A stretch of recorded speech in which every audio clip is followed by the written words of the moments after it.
So, Jim, fractional leadership, in different ways, it's been around a while. You and I were just chatting. I used to call them hired guns. But with COVID, it's one of these ideas that has matured. Uh, there's a bit of codification to it now. It's become some of a permanent trend. Explain to me what fractional leadership actually is. Yeah, so it's something that seems to have really evolved out of the pandemic when workplaces became more hybrid and work from home became a major way of doing work. And but really, it's just a fancy way of saying you're hiring a leader for part time as opposed to a full time, as opposed to a full time role. So it's really interesting. And I've done this a lot over the last 15 years, and it's really in the last couple of years when there's been more discussion about fractional leadership, where I can look back and say, wow, I've done this quite a few times. Typically, and certainly in my instance, there's been a finite timeline to it. So, it's usually you're serving as a bridge to something more permanent, but that's not always the case. There's some organizations that they feel they want that senior kind of expertise at the table, but they don't want to hire someone and have that long-term cost liability of a senior leader, ongoing. So it's a really agile, flexible way of running a communications department and lots of other different departments too. Marketing, it's used a lot in tech. Even there's fractional CFOs. So it just runs the gamut. And you've done both. You've been the full-time executive level leader, and you've been the fractional. It's often full-time work until it's not, and then it's no time or part-time work. For you, how do you find the difference between the two? And is it harder to build the team concept as a fractional leader? Yeah, well, first I just might note a few of the scenarios that where an organization might look at fractional communications leadership, and that's one of the key ones is a leader exits, and it might be for all kinds of different reasons. But leader exits, and there's a feeling that we need to bridge the gap between getting a permanent person in, or geez, let's relook at our communications program. Let's get a senior person in here who can assess what's going on and recommend what the future should really look like. There's as I mentioned, there's the whole cost situation where an organization might say, hey, we need this expertise, but we don't want to pay for that full-time leader, as we discussed. And it could be a big issue that you feel that your current team doesn't quite have the expertise and horsepower to deliver on. So you're going to bring in a senior leader for a certain amount of time to get through, a particularly rocky stage in your development. Another twist is just, a massive project. And an example for me would be expansion 2012 at Edmonton International Airport. So I was brought in, and I brought in a team with me to focus on that expansion and the communications and some of the marketing around that. And because it was transitional, I shouldn't say transitional, transformational expansion for that airport. So bringing in a team, and with me as the leader, was a big support to the regular team. Of course, they were all involved as well, but I managed for the most part, managed the budget on that, helped with the strategy. And so it was really coming in and bringing in a team to help complement the existing team. So that's another twist on it for sure.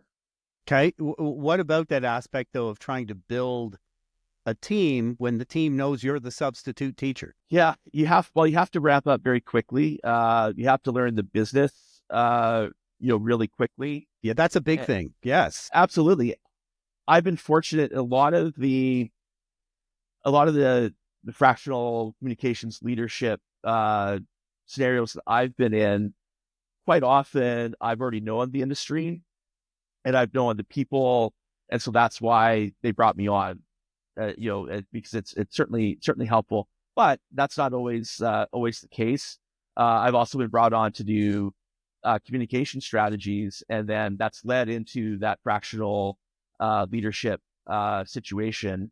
In terms of the team, do you know what? A lot of the same things that you would do with with your regular team if you were brought on permanently full time, uh, you you do in this situation as well. You need to do it a lot of times a little bit more quickly, but first of all, it helps if senior leader, obviously has that discussion with them first, with the team first. We're bringing in this person.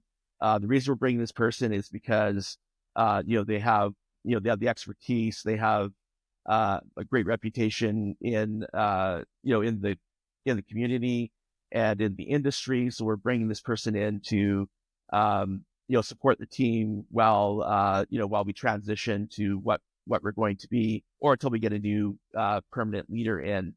One of the key things is listen first. Of course, listen to senior leaders across the organization, but listen to the team and where are the gaps? Where are the opportunities? Mm-hmm. And where is that gap between what maybe senior leaders and other leaders across the organization are saying about communications versus say what the team might be saying. Be human, ask, get to know them, on a bit of a personal basis. One of the key things for me is talk to them about how you can help them. What are their goals? What are they, how can you help them achieve that? So instead of coming in as I'm the boss and, I'm here to, change things. It's really listening, to the team. How can you help them? And, quite often I've used, these situations to challenge people who are getting close to that next step, who want to be leaders, to say, okay, well, here's a great time for you to shine. I'm here part time. I'm going to help try to stabilize right the ship or stabilize the ship, and but here's a real opportunity for you to step up and show your leadership as well. And I'm happy to bring that message to the permanent leader coming in when that happens, and also the senior leadership in the organization, that, hey, you have a person here that is really good and has some of those leadership skills that's needed to take the next step. Yeah, as you were saying that, you answered my next question, because I'm thinking if a fractional leader comes in, inevitably you're going to have someone on the team who thinks they should have just been made the leader, that it's their time, their due, they've got the know, they know way more than this fractional leader, whoever is coming in. And I was going to ask you to be specific about a time where it's happened, because I know it can happen, but you answered the question. The key is to sit down with everybody, offer, how can I help you? And if you get a sniff of that individual, and often the executive hiring you will tell you, just a heads up about so-and-so, they probably think that they should have just been put in this role. I'd love your evaluation. That person can work with you and show cooperation, show professionalism, in spite of things not turning out the way they wanted, to eventually become the or a leader. That's absolutely correct. I've been very fortunate that most of the people that I've worked with in these situations have been, they've been very supportive. They've understood the situation, and they've been thankful for those conversations that we've had about helping them, get to that next stage. What's interesting is the most resistance I've had is when I've come into an organization with getting a full-time permanent position. So I think one thing with if there's a finite time limit on a fractional leadership situation, that I think people realize, oh, maybe there's still a shot, right, for me to, For sure, maybe after Jim exits, then I can take over. and so they see the value in working, working with me. So I've been very fortunate that way, and it just typically just really solid people, and a lot of I've worked with a lot of younger teams too, and so they've really been looking to me for support, for guidance, and to provide that top cover, so to speak, with senior leaders in the organization, and to be able to have someone at the table to represent them and represent communications. So let's say I'm an executive leader who thinks they're in a position where they need a fractional leader. And often that's the CEO, or at least someone up at that C-suite level. Tell me the things that they would look for in a fractional leader that's going to be successful. Obviously, someone who has some background in the business itself, understands some of the technicals to the business. Obviously, someone who has executive leadership in their past with teams like this. But what are I suppose, the softer, I think it's easier to identify the hard skills. What are some of the softer skills they would look for in a fractional leader who's not going to just come in and upset the rhythm and the culture of the team that's already been built, unless that's the goal? Absolutely. It's, I know a lot of people say don't use the term fit anymore, but, there is that. Really? Because I use it all the time. Yeah, I do. I do too. I think it fits. I think it fits, but yeah. So you're looking at all those things that you mentioned: the experience, the expertise. Has this person done this before? What have those outcomes? What have those outcomes been? Have they been successful in the past? But then I'm also, you're also, I think you also want someone that is committed to the expectations that you've set, and that and if they're if, for example, a lot of my clients know, and I've been asked numerous times, hey, do you want a permanent full-time position? But they know that I enjoy consulting, and so I can come in and be a bit more objective, and know that I have a certain amount of time to meet the expectations that have been set for me. And I think that makes it, as I kind of mentioned before, it makes it less of an abrasive action to have someone new just coming in to into a situation, and that's something too that you communicate to the team as well. Hey, I'm here to work with you. I'm here to help you move this forward, and get this team to where it needs to be in the future, and set it up for success when a new permanent leader comes in. Or I've had some instances where it's been longer term than that, where I've been that senior guidance and mentor for younger communications professionals, and that relationship has been very solid because there's been a true understanding. And now, like, I've had people that I basically set them up or even hired them in a situation, and we would even talk after I was done in the engagement, and now they're sort of the student has become the teacher, right? So I go and have a coffee with them. It's amazing, some of these people, what they're able to do. So it's been very rewarding that way as well. But I think finding someone with that kind of attitude and personality that is going to come in and not be egocentric about it, but really be looking at the goals and objectives of this engagement, and someone who's committed to that and wants to fulfill those, and not have any other ulterior motives or agendas.